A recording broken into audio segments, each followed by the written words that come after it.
This story comes from a popular subreddit, so let's jump right into it. My overly controlling HOA has been harassing me for months over my 2-year-old son's electric scooter. This is an old story that happened about 5 years ago in a different state.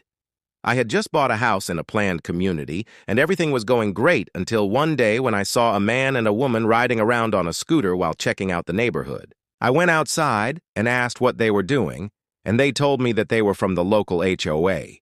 They said that they were writing down all the cars and scooters and other items that were parked on the street so they could track down who owned them if there was any vandalism.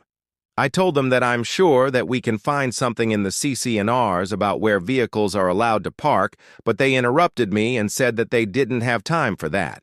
I knew that my neighbor's family had an argument with the HOA and they had threatened to get them towed if they didn't move their boat from the driveway. I just wanted to be nice, so I said that maybe if they left their card, I would take a look and see what the rules were. That seemed to irritate them, and they said that they didn't need to leave a card because I would know who they were. Then they both rode off. I assumed that I would hear back from them soon enough. But no. Almost 2 weeks went by without a word from them.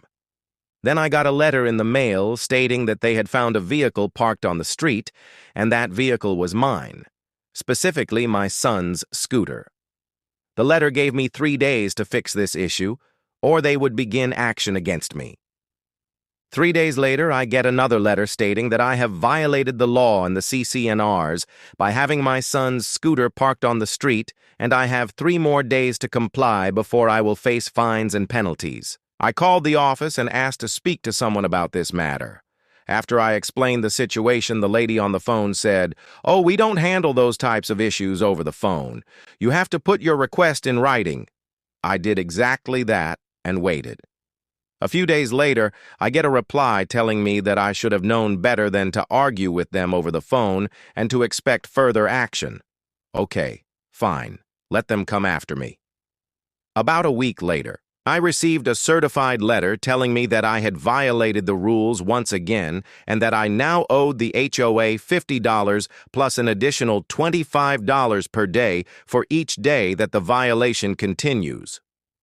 The letter ends by saying that I will be notified of the next steps taken against me. So I wait and I get another letter saying that I owe $175 now. Great. Just keep adding to it. I was getting a little tired of this, so I wrote a strongly worded letter back to them asking why I hadn't heard from them for so long if they actually sent that first letter. I also stated that I was getting sick of their lies and harassment, and I was done with them. I didn't want to pay the money because I felt like it was extortion, and I wasn't going to let them bully me into submission. I get a call from the president of the board.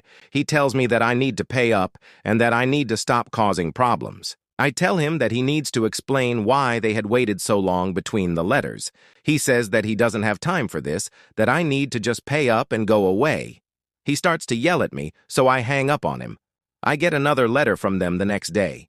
It's past due, now $225. Cool, send it. 2 days later, I get a visit from 2 men claiming to be police officers. They show me their badges and tell me that they are serving me a misdemeanor summons for failing to comply with the HOA's orders and violating the CC&Rs. They said that I needed to come down to the station to be fingerprinted and have my picture taken. They said that I could take the summons to court with me and try to fight it. But then the judge would probably just make me pay the HOA anyway. They said that I could just avoid all of that by paying the $225. I told them that they were wasting their time. I was not paying them a dime. I then called the real cops. When the real cops arrived, I stepped outside and waved them over. The officer asked what the problem was, and I explained what was happening. I asked him if he could shine his spotlight on the 2 men who were standing by their motorcycle. The officer did and noticed that they were wearing plain clothes under their uniforms. When he asked them what their names were, they claimed that they were undercover. The real officer then asked them why they were serving me a misdemeanor summons for a civil matter. One of them started stuttering and the other one started making excuses.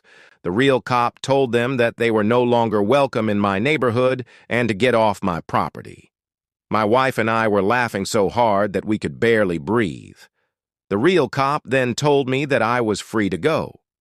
He also said that these guys were trespassing, and if they didn't leave immediately, he would charge them with criminal trespass. They jumped on their bike and sped out of there. The real cop even asked if I wanted him to pull them over, but I said no because I think they had already gotten the message. He then asked if I wanted to press charges for criminal trespass, but I said no. The real cop then asked if there was anything else he could help me with, and I told him no. He gave me his card and told me to give him a call if I needed anything. I thanked him and watched as he drove away. His flashing lights were awesome, so after all that, I never heard from the HOA again. They must have tried to do the same thing to some other people, because there were rumors circulating through the neighborhood about what had happened. So the HOA stopped bothering me after that. I'm guessing that they tried the same trick on somebody else and it didn't work. Either that person fought them harder than I did, or they just ignored them, and the HOA didn't have the time or money to fight it. Either way, it worked out for me. Now here's the thing. I know that there are people who would just pay the HOA to make the problem go away. I get that. It's easier than fighting it. But for me, it's a matter of principle. If they are going to try to bully me into submission, they're going to have to deal with the consequences. For me, I'd rather walk so that my kids can ride their scooters wherever they want. The worst part is that if they would have just left me alone, I would have fixed whatever issue they had with my son's scooter. But because they wouldn't listen to reason and chose to harass me, I had to teach them a lesson that they would never forget. That right there is a perfectly written revenge story. Not only does OP describe everything perfectly so you can visualize the whole thing, but the reactions from everyone involved is spot on.